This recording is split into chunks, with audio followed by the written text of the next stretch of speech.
Jamais en faire une entière, c'est pas grave.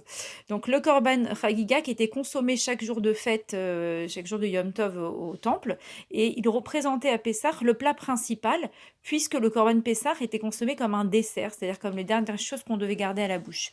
Donc le korban chagiga, il est représenté par cet œuf qui est rond et qui est mangé généralement les jours, pour les personnes endeuillées, qui nous rappelle le deuil du korban Bet Hamikdash, c'est-à-dire de la destruction des temples. Et donc, ça reste triste puisqu'on ne peut plus consommer ce Korban Chagiga et qu'on n'a plus de Korban Bet Hamikdash. En même temps, l'œuf symbolise le cycle de la vie. Et donc, le fait que, après qu'on ait passé une période douloureuse, on pourra aussi en passer des bonnes.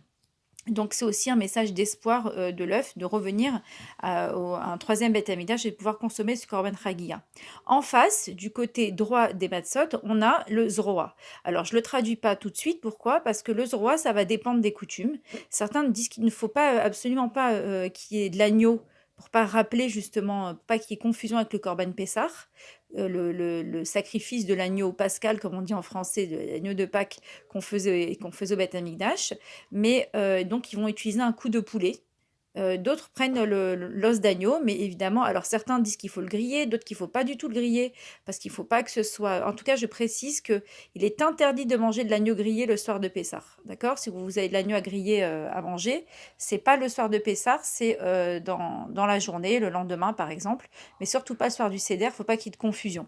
En tout cas, là, on a l'os d'épaule, le zroa qui est sur la table, qui va être découvert ou recouvert selon les moments du Seder. Vous verrez, vous suivrez la Haggadah, pas à pas, tout est expliqué. Ce Korban Pessah, évidemment, ce zroa, il nous rappelle le Korban Pessah qu'on consommait donc en dernier, en dessert, comme maintenant on consomme la ficomane, pour le tsafoun, en dessert de ce Korban Chagiga.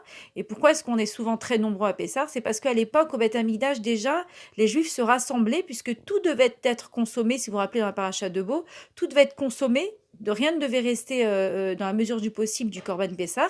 Et donc, en fonction de la taille de l'agneau, on s'associe entre familles, voire